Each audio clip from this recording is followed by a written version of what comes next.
میرا نام فیصل ہے۔ میں انتہا درجے کا رنگین مزاج لڑکا تھا۔ بچپن سے ہی مجھے فلمیں دیکھنے کا بہت شوق تھا۔ ابا کی جیب سے پیسے چرا کر دوستوں کے ساتھ سینما چلا جاتا تھا۔ میرے دوست بھی میری طرح ہی رنگین تھے، کیونکہ انسان جیسا ہو اسے صحبت بھی ویسی ہی ملتی ہے۔ کچھ تو میں رنگین مزاج تھا، کچھ میرے دوستوں نے مجھے بگاڑ کے رکھ دیا تھا، کیونکہ جوان ہونے سے پہلے ہمیں ان سب چیزوں کے بارے میں پتہ لگ چکا تھا جو کہ بڑوں کو بھی نہیں پتہ ہوتا۔ ہم نے کوئی فلم نہیں چھوڑی تھی۔ فلم دیکھنے کے بعد ہم آپس میں سر جوڑ کر بیٹھتے اور ڈسکشن کرتے تھے۔ میری زندگی بہت زیادہ مزیدار قسم کی گزر رہی تھی۔ اسکول بھی بس میں برائے نام ہی جاتا تھا، کیونکہ شروع سے مجھے پڑھائی کے علاوہ دوسری سرگرمیوں میں دلچسپی تھی۔ اوپر سے میرے دوست بھی مجھے ایسے ملے، انہوں نے مجھے بگاڑ کے رکھ دیا۔ جن چیزوں کا پتہ انسان کو نوجوانی میں قدم رکھنے کے بعد آہستہ آہستہ پتہ چلتا ہے، میں ان چیزوں پر 15 سال سے پہلے ہی پی ایچ ڈی کر چکا تھا۔ میرے ابا تھوڑے سے مذہبی قسم کے تھے۔ صبح صبح ڈنڈا لے کر میرے بستر کے ساتھ کھڑے ہو جاتے، کہتے کہ چل فیصل، مسجد چل، نماز پڑھ۔ مجھے اپنے ابا کی سختی ایک آنکھ نہیں بھاتی تھی۔ میرا دل کرتا تھا کہ مجھے کوئی بھی پوچھنے والا نہ ہو، میں جو چاہے اپنی زندگی میں کروں، کوئی مجھ سے سوال تک نہ کرے کہ ایسا کیوں کر رہے ہو، کیونکہ زندگی تو ایک بار ہی ملتی ہے۔ میں اس زندگی کو فل انجوائے کر کے جینا چاہتا تھا، اپنی مرضی سے، اپنی خواہش کے مطابق۔ اس لیے ابا کا روب اور دبدبا مجھے ایک آنکھ نہیں بھاتا تھا۔ وہ مجھے زبردستی اسکول بھیجتے تھے، مگر میں اسکول جانے کے بجائے اپنے دوستوں کے ساتھ سینما چلا جاتا یا گھومنے پھرنے چلا جاتا۔ ہمارا 7 لڑکوں کا گروپ تھا۔ ہم جدھر بھی جاتے سیٹیاں مارتے، سڑکوں پر ہلا گلا کرتے۔ خاص طور پر لڑکیوں کو دیکھ کر تو ہمارے جذبات مچلنے لگتے تھے۔ ہم ان کو خوب تنگ کرتے، وہ بیچاری ہمیں دیکھ کر بھاگ جاتی تھیں۔ محلے کی لڑکیاں تو ہم سے بہت ہی زیادہ تنگ تھیں۔ اکثر ہی میرے گھر میں ان کے ماں باپ کی شکایت آ جاتی اور مجھے اس دن ابا سے بہت ڈانٹ پڑتی تھی، مگر میں بھی ڈھیٹ بن چکا تھا، کیونکہ میری سوچ اور ذہن مکمل طور پر باغی ہو چکا تھا۔ مجھ سے بڑا ایک بھائی تھا جس کا نام افضل تھا۔ وہ میرا بالکل الٹ تھا۔ ابا کے بے انتہا فرما بردار، شریف النفس قسم کے لڑکے تھے۔ ان کی تعلیم بھی کافی اچھی تھی، کیونکہ میں تو کئی دن تک اسکول کا منہ بھی نہیں دیکھتا تھا، دوستوں کے ساتھ آوارہ گردی کرتا رہتا تھا۔ مگر میرے بڑے بھائی جو کہ مجھ سے عمر میں 5 سال بڑے تھے، انہوں نے تعلیمی میدان میں کامیابی کے کافی جھنڈے گاڑے تھے۔ جب میری عمر 14 سال کی ہوئی تو ان کی منگنی ہو چکی تھی۔ میری ہونے والی بھابھی میری پھپھو ذات تھیں، کبھی کبھار ہمارے گھر بھی آ جاتی تھیں۔ بے حد حسین خوبصورت تھیں۔ ہمارے گھر میں کانچ کی چوڑیاں پہن کر آتی تو ان کی چوڑیوں کی کھنک سے میرے دل میں گدگدانے والے خیالات پیدا ہونے لگتے تھے، کیونکہ میں اس عمر میں بھی کافی زیادہ نظر باز قسم کا لڑکا تھا، اور اس طرح کی چیزیں دیکھ کر مجھے یہ سب کچھ نارمل لگتا تھا۔ اس لیے میں اپنی ہونے والی بھابھی شازیہ سے کافی زیادہ متاثر تھا۔ ہر وقت ان کے آگے پیچھے گھومتا رہتا۔ وہ بھی مجھے بچہ سمجھ کر مجھ سے ہنس کر باتیں کرتی، مگر انہیں کیا پتا کہ میرے دل میں چور بیٹھا ہے۔ مجھے تو اپنے بھائی کی قسمت پر رشک آتا تھا۔ دن رات یہ سوچتا تھا کہ کاش بھائی کی جگہ میری منگنی ہو چکی ہوتی، کیونکہ بھائی تو بہت ہی زیادہ نکما واقع ہوئے تھے۔ شازیہ جب ہمارے گھر آتی تو وہ شرما کر اندر کمرے میں چلے جاتے، یوں جیسے نئی نویلی دلہن ہو۔ حالانکہ بھابھی صرف اور صرف بھائی کے لیے آتی تھیں، کیونکہ میں ان کا چہرہ دیکھ کر ہی پڑھ لیتا تھا کہ ان کے اندر کیا چل رہا ہے۔ مگر بھائی تو انہیں زیادہ لفٹ نہیں دیتے تھے، بس شریفوں کی طرح کمرے میں ہی گھسے رہتے تھے۔ مجھے تو حیرت ہوتی تھی کہ ایک مرد ہو کر اتنی خوبصورت منگیتر کو ٹائم نہیں دیتا۔ اگر شازیہ میری منگیتر ہوتی تو میں تو اسے روز گھمانے اور سیر سپاٹوں پر لے جاتا، اس کے ہاتھ پکڑ کر ساحل سمندر پر لے جاتا اور سیر کرواتا، گول گپے کھلاتا۔ مگر بھائی تو کسی کام کے نہیں تھے۔ بیچاری شازیہ کی تو قسمت ہی پھوٹنے والی تھی۔ میرے دل میں کبھی خیال آتا، کاش میں بھائی سے بڑا ہوتا اور میری منگنی شازیہ سے ہو چکی ہوتی، کیونکہ میری عمر صرف 14 سال تھی۔ بھائی اور شازیہ کی منگنی 1 سال تک رہی، اس کے بعد ان کی شادی کی تیاریاں شروع ہونے لگیں۔ میں تو ان کو دیکھ دیکھ کر ٹھنڈی آہیں بھرتا۔ بھائی کا چہرہ بالکل بے تاثر ہوتا، جیسے انہیں اس شادی سے کوئی خاص لگاؤ نہیں تھا، یا شاید وہ دل میں تو ضرور شازیہ کو دیکھ کر مچلتے ہوں گے، مگر اپنے جذبات پر کنٹرول رکھنا ان کے بائیں ہاتھ کا کھیل تھا۔ وہ اس چیز میں بہت ماہر تھے کہ کسی کے سامنے اپنے دل کا حال کیسے چھپانا ہے۔ کبھی کبھی تو مجھے پتھر دل لگتے تھے، کیونکہ ان کی شادی کے دن قریب آ رہے تھے، مگر پھر بھی ان کے چہرے پر کوئی ایکسائٹمنٹ نہیں تھی، اور میں اندر باہر سے بے چین تھا۔ میری عمر 15 سال ہو چکی تھی۔ میں نے ان 15 سالوں میں کوئی نازیبا فلم نہیں چھوڑی تھی۔ اپنے دوستوں کے ساتھ بیٹھ کر دیکھتا تھا۔ اب تو مجھے ان فلموں میں بھی کوئی اٹریکشن محسوس نہیں ہوتی تھی، کیونکہ اس قدر ان کا عادی ہو گیا تھا دیکھ دیکھ کر کہ میرے اندر وہ والے جذبات پیدا نہیں ہوتے تھے جو کہ پہلے پہلے دیکھ کر ہوا کرتے تھے۔ میرے مزاج میں چڑچڑا پن سا آنے لگا تھا۔ اب میں کچھ اور کرنا چاہتا تھا، کچھ حقیقی۔ یہ اسکرین کے پیچھے کے مناظر مجھے نہیں لبھاتے تھے، اس لیے میں چاہتا تھا میں ایسے مناظر کو کھلی آنکھوں سے دیکھوں۔ شاید تب ہی میرے دل میں وہ والی بے چینی پیدا ہو جو پہلے ہوا کرتی تھی۔ اس لیے میں نے ایک اہم پلان بنایا، کیونکہ یہ مشورہ مجھے میرے لوفر قسم کے دوستوں نے ہی دیا تھا۔ ایک دن ہم سر جوڑ کر بیٹھے تھے، کسی فلم پر ڈسکشن کر رہے تھے۔ میرے دوست بھی اب میری طرح پرجوش ہو کر فلموں پر تبصرے نہیں کرتے تھے جتنا پہلے کیا کرتے تھے، کیونکہ ہر فلم میں ایک ہی طرح کے مناظر دیکھنے کو ملتے تھے۔ ان کو دیکھ دیکھ کر اب ہم اتنے عادی ہو چکے تھے کہ ہمیں اب اتنا زیادہ مزہ نہیں آتا تھا ان کو ڈسکس کرتے ہوئے۔ اچانک ہی میرے ایک دوست شبیر نے مجھ سے کہا کہ یار فیصل، تیرے بھائی کی تو شادی کے دن قریب ہیں، اور شادی کے بعد جو کچھ ہوتا ہے اس سے تو ہم اچھی طرح واقف ہیں۔ اس نے ایک آنکھ دبا کر مجھے کہا۔ میں نے کہا ہاں یار، اب تو اتنی دفعہ دیکھ چکا ہوں کہ شادی کے بعد کیا ہوتا ہے کہ اب تو دل میں وہ جذبات ہی پیدا نہیں ہوتے۔ میں نے جیسے مایوسی سے کہا۔ کہنے لگا ایک طریقہ ہے پھر سے وہی جذبات پیدا کرنے کا۔ میں نے کہا کہ کیا طریقہ؟ میں نے اپنا کان کھجاتے ہوئے کہا۔ کہنے لگا تیری بھابھی تو بڑی حسین ہوگی، بالکل آئٹم، جیسے کسی ہیروئن سے کم نہیں لگتی، مگر تیرا بھائی تو بہت ہی زیادہ شرمیلا قسم کا ہے، جب گلی میں چلتا ہے تو اس کی نظر جھکی ہوتی ہے۔ مجھے تو لگتا ہے تیری بھابھی کو بھی غور سے نہیں دیکھتا۔ کیا پتھر دل ہے اس کا، عورت کو دیکھ کر بھی اس کے دل میں کچھ ہوتا نہیں ہے۔ میں نے کہا ہاں یار، بھائی بہت مختلف ہے، مجھ میں اور ان کی طبیعت میں زمین آسمان کا فرق ہے، اسی لیے وہ اماں ابا کے لاڈلے ہیں، فرما بردار بیٹے ہیں، اور میں تو جیسے ان کا دشمن ہوں۔ اسی لیے تو بھائی کی جلدی جلدی منگنی بھی ہو گئی، اب شادی کی تیاریاں بھی ہو چکی ہیں، اور میرا تو دور دور تک کوئی نام و نشان تک نہیں۔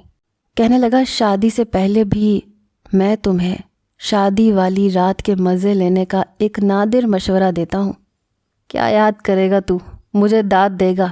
میں نے کہا بک بھی دے، کیا کہنا چاہتا ہے تو وہ ایک دم سے میرے کان میں کچھ ایسا بولا کہ میرے چلتے ہوئے ہاتھ وہیں رک گئے۔ یہ تو میں نے سوچا ہی نہیں تھا کہ ایسا بھی ہو سکتا ہے۔ میرے اندر تو اس سوچ سے ہی کھلبلی سی مچ گئی۔ مجھے پہلی بار اپنا دوست شبیر اس معاملے میں اچھا لگا، ورنہ اس کا دماغ کسی کام کا نہیں تھا، بالکل بھوسا بھرا رہتا تھا۔ مگر اس طرح کی چیزیں دیکھ کر ہمارے دماغ بہت زیادہ شیطانی خیالات بنتے تھے۔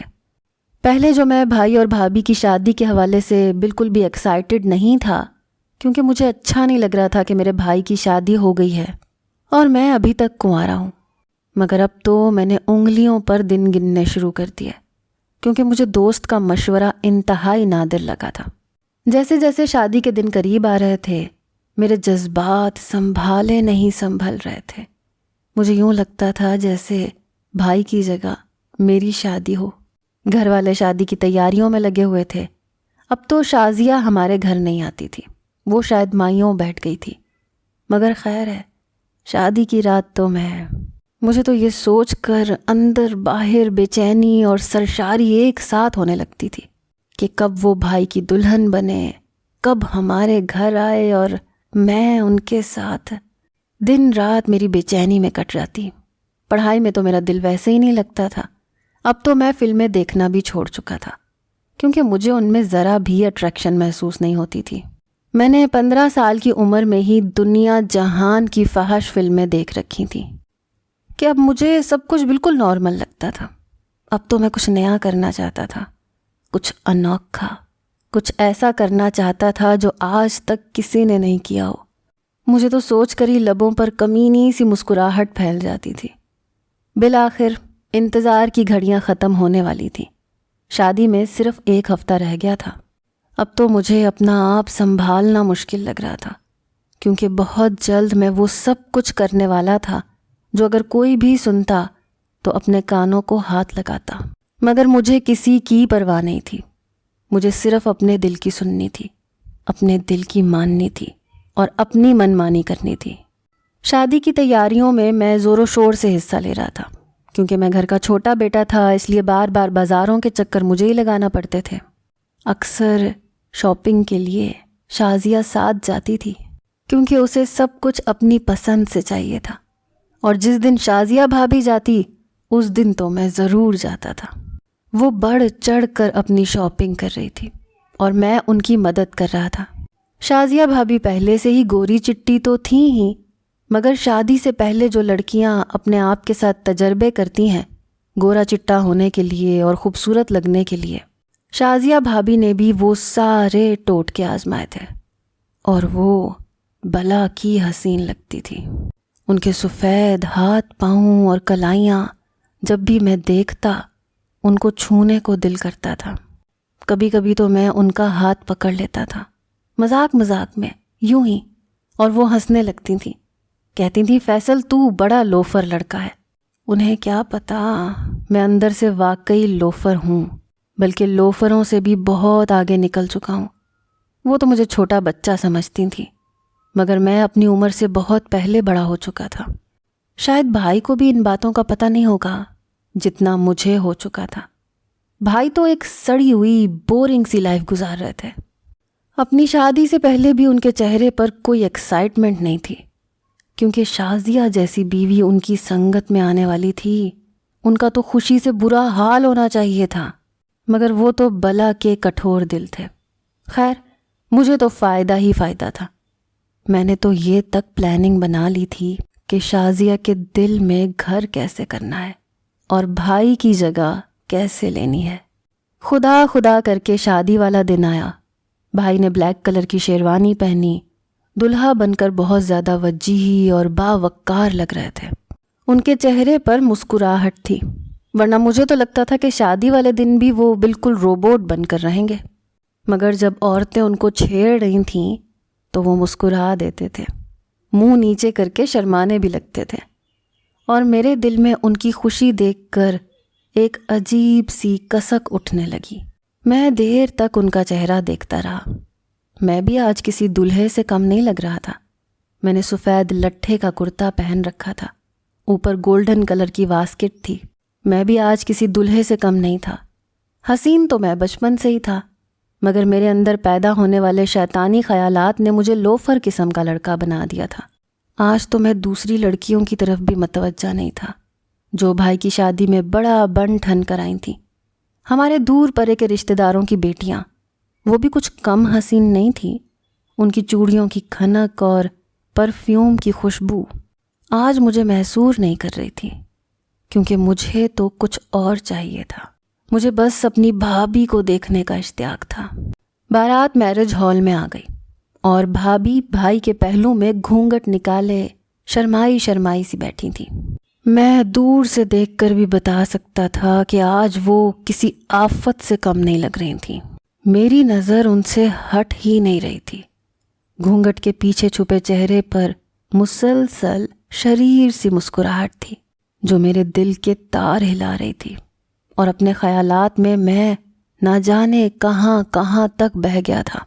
انہوں نے سرخ رنگ کا لہنگا پہنا ہوا تھا جو اپنی پسند سے خریدا تھا۔ آج تو ان کا حسن کسی اپسرا سے کم نہیں لگ رہا تھا۔ جب وہ رخصت ہو کر ہمارے گھر آئیں تو گھر والوں نے بھائی اور بھابھی کو لاؤنج میں بٹھا دیا اور وہ مہمانوں سے سلامیاں سمیٹنے لگے۔ اس دوران مجھے ایک کام کرنا تھا، ایک بہت ہی اہم کام، جس کے لیے میں نے اس شادی کا اتنی شدت سے انتظار کیا تھا۔ آج میرے انتظار کی گھڑیاں ختم ہونے والی تھیں۔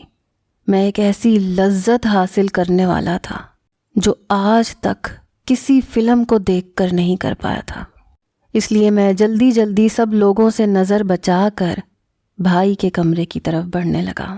جب میں نے دروازہ کھولا، سامنے کا منظر بہت ہی دل فریب تھا۔ بھائی نے اپنے بیڈ روم کو بہت ہی خوبصورتی سے سجایا تھا۔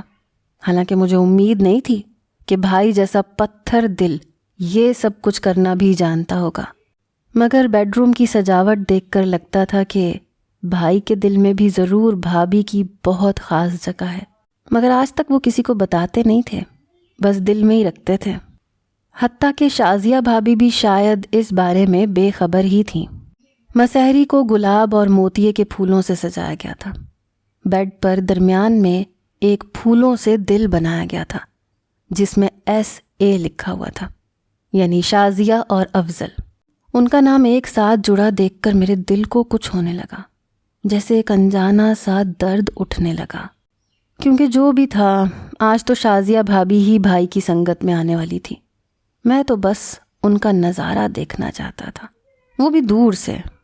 میرا دل ایک دم سے اداس سا ہو گیا، مگر خیر کوئی بات نہیں، جو کام میں کرنے والا تھا اس سے بھی سرور حاصل کیا جا سکتا تھا۔ اچانک ہی مجھے لگا جیسے کمرے کا دروازہ کوئی کھولنے والا ہے، اس لیے میں جلدی سے بیڈ کے نیچے گھس گیا، اپنی سانس تک روک لی۔ کمرے میں کوئی داخل ہو چکا تھا، مجھے 2 پیر نیچے سے دکھائی دے رہے تھے۔ میرا دل بری طرح سے دھڑک رہا تھا، کیونکہ اس طرح کا کام میں نے زندگی میں پہلی بار کیا تھا۔ مانا کہ میں ایک بے باک لوفر قسم کا لڑکا تھا، مگر یوں چوری چھپے کسی کو کبھی نہیں دیکھا تھا، نہ ہی کبھی کسی کی جاسوسی کی تھی۔ میرا پورا جسم پسینے سے شرابور ہو چکا تھا۔ وہ 2 قدم دلہن کے تھے جس نے اونچی ہیل پہنی ہوئی تھی۔ اس کے سفید پیروں میں مکید سرخ جوتی نے میرے دل کو جیسے جکڑ لیا تھا۔ بھابھی بے شک بے پناہ خوبصورت تھی، اور آج وہ اپنی خوبصورتی کا خراج میرے بھائی سے وصول کرنے والی تھی، اور میں ان کو ایسا کرتے ہوئے دیکھنے والا تھا، کیونکہ میرے دوست نے مجھے یہی مشورہ دیا تھا کہ یار اب اس طرح کی فلموں میں ایسے سین دیکھ کر ہمارے سینے کے اندر بھگدڑ نہیں مچتی، ہمارا جسم اس چیز کا عادی ہو چکا ہے، اب کچھ نیا کرنا چاہیے۔ میں نے کہا کہ کیا مطلب ہے تمہارا؟ اس نے مجھے ایک آنکھ ماری، کہا کہ سنا ہے تیرے بھائی کی شادی ہونے والی ہے، اور جس سے ہونے والی ہے وہ بے پناہ خوبصورت ہے، بالکل چاند کے ٹکڑے کی طرح۔ تیرا بھائی تو بڑے مقدروں والا ہے۔ میں نے کہا کیا بات کرتے ہو اس کی، بھابھی تو واقعی چاند کا ٹکڑا ہے، مگر میرا بھائی تو اسے دیکھ کر بھی پتھر دل ہی رہتا ہے۔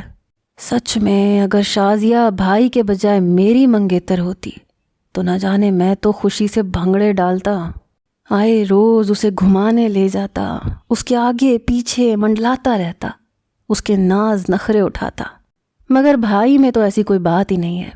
وہ تو اسے دیکھ کر بالکل نارمل رہتے ہیں، بلکہ دیکھتے کہاں ہیں۔ جب بھی بھابھی شازیہ ہمارے گھر آتی ہیں کمرے میں چھپ کر بیٹھ جاتے ہیں، جیسے انہیں اپنی ہی ہونے والی بیوی سے شرم محسوس ہو رہی ہو۔ میرے لوفر دوست یہ بات سن کر کھنسیانی سی ہنسی ہنسنے لگے، کہنے لگے ایسا ہو ہی نہیں سکتا، ایک عورت کو دیکھ کر کسی مرد کا دل نہ دھڑکے، اور تمہارا بھائی تو جوان ہے، ہم تو ابھی بچے ہیں، ہمارا بس نہیں چلتا، جذبات سنبھالے نہیں جاتے، تمہارے بھائی کو بھی کچھ نہ کچھ تو ضرور کرتے ہوں گے۔ انہوں نے جیسے چسکا لیا۔ میں نے کہا نہیں، میں اپنے بھائی کو بچپن سے جانتا ہوں، اگر ان کے اندر کوئی جذبات ہیں بھی تو انہوں نے کبھی ظاہر نہیں کیے۔ میرے دوست کہنے لگے ایسے مرد تو شادی کی رات اپنی بیوی کو ناکوں چنے چبوا دیتے ہیں، اپنی ساری زندگی کے سنبھالے ہوئے جذبات ایک ہی رات میں نچھاور کر دیتے ہیں کہ وہ بیچاری چیخیں مارتی ہے۔ اور جو اس سے اگلی بات کی انہوں نے، وہ سن کر تو میرے رونگٹے کھڑے ہو گئے۔ کہنے لگا تم ایسا کیوں نہیں کرتے، شادی کی رات اپنے بھائی اور بھابھی کے کمرے میں چھپ کر یہ فلمی سین اپنی آنکھوں سے دیکھو، کیونکہ فلمیں دیکھ دیکھ کر تو تمہارا جی بھر گیا ہے، مگر انہیں اپنی آنکھوں کے سامنے ایسا کرتے دیکھ کر تمہارے اندر بھی آگ جلنے لگے گی اور خود کو سنبھالنا مشکل ہو جائے گا۔ مجھے لگا وہ یہ بات شاید مذاق میں کر رہا ہے، مگر وہ سنجیدہ تھا اور اس نے مجھے بھی قائل کر لیا اور میں بھی اندر سے جیسے قائل ہو گیا۔ مجھے بڑا تجسس تھا شادی کی رات اپنے بھائی اور بھابھی کا رومانس دیکھنے کا، اس لیے میں بیڈ کے نیچے اپنی سانس تک روکے لیٹا تھا۔ کمرے میں فل اے سی چل رہا تھا مگر پھر بھی میرا جسم پسینے میں بھیگا ہوا تھا۔ اگر میں پکڑا گیا تو میری تو شامت پکی ہے، ابا تو میری پٹائی کر کر کے میری جان نکال دیں گے۔ اس لیے میں بالکل سانس بھی آہستہ آہستہ لے رہا تھا تاکہ کسی کو شک نہ پڑے کہ میں کمرے کے اندر ہوں۔ بھابھی بیڈ پر آ کر براجمان ہو چکی تھیں، شاید انہوں نے اپنا گھونگھٹ بھی ہٹا لیا تھا، کافی آرام سے بیٹھی بھائی کا انتظار کر رہی تھیں۔ بار بار ان کی چوڑیوں کی کھنک، پائل کی چھنک میرے کانوں میں خوبصورت نغمے کی طرح بجتی اور میں محویت سے سننے لگا۔ اچانک ہی کمرے کا دروازہ کھلا، بھائی اندر داخل ہوتا ہوا محسوس ہوا۔ اس نے دروازہ لاک کر دیا اور میرا دل جیسے سوکھے پتے کی طرح لرز رہا تھا۔ ایک لمحے کے لیے مجھے لگا کہ شاید میں نے اندر آ کر غلطی کر دی، مجھے ان دونوں کی پرسنل لائف میں ٹانگ نہیں اڑانی چاہیے تھی، کیونکہ یہ رات تو ہر شادی شدہ جوڑے کی اسپیشل رات ہوتی ہے۔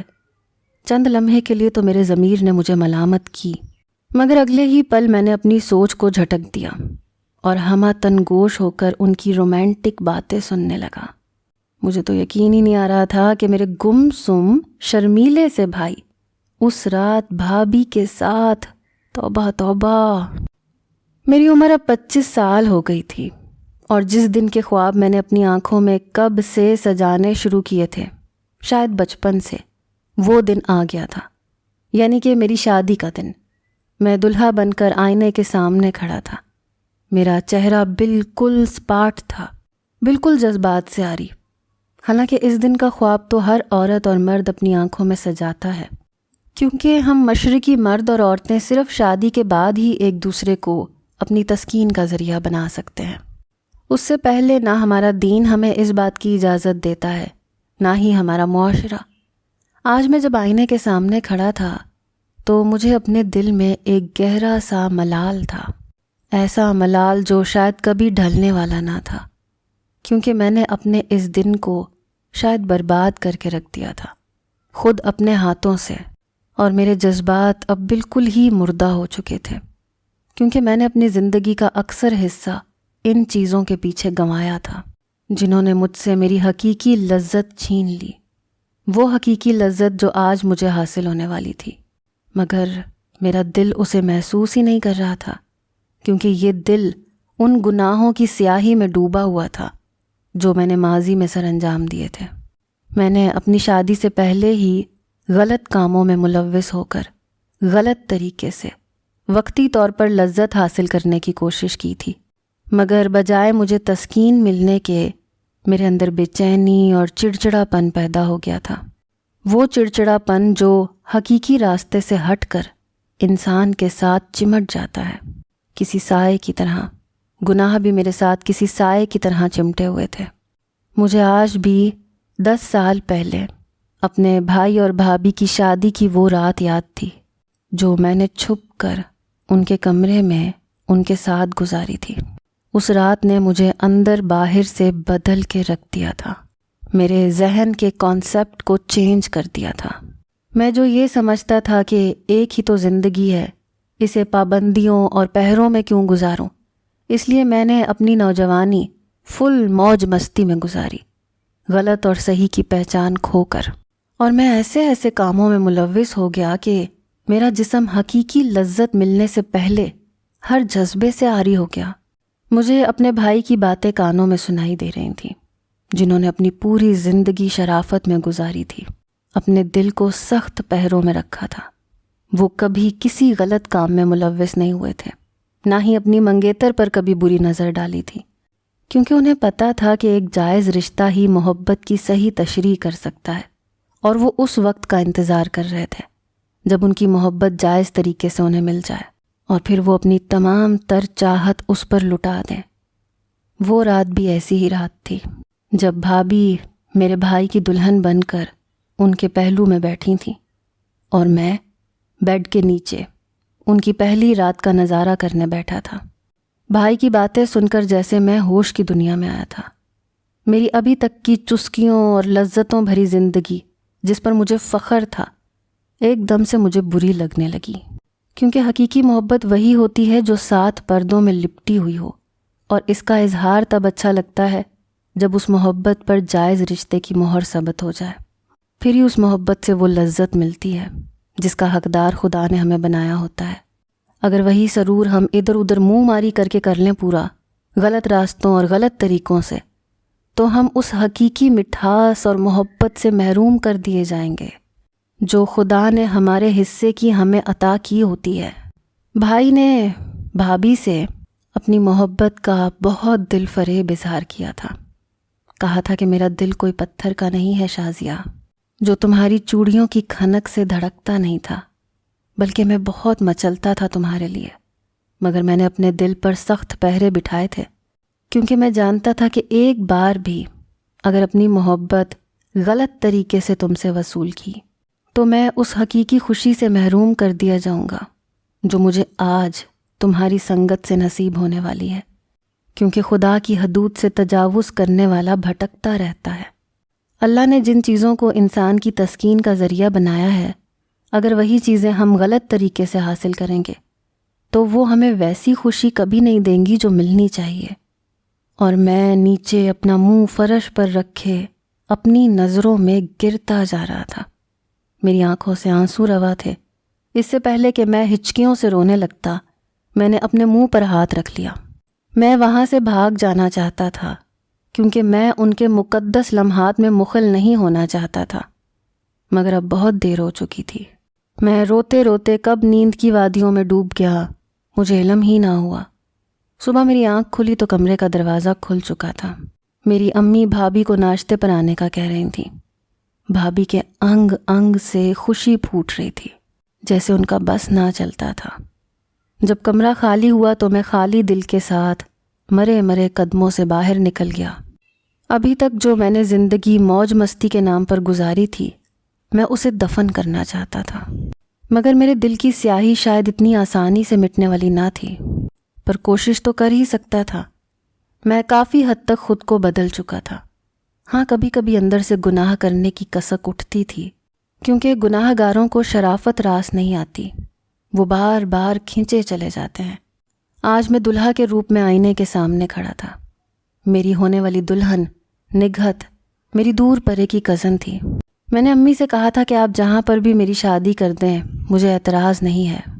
میں بھائی کے جتنا شفاف تو نہ تھا کہ اس تعلق سے صحیح خوشی محسوس کر سکتا، اس لیے میرے دل میں مچلنے والے کوئی خاص جذبات نہیں تھے، مگر پھر بھی میں نارمل تھا۔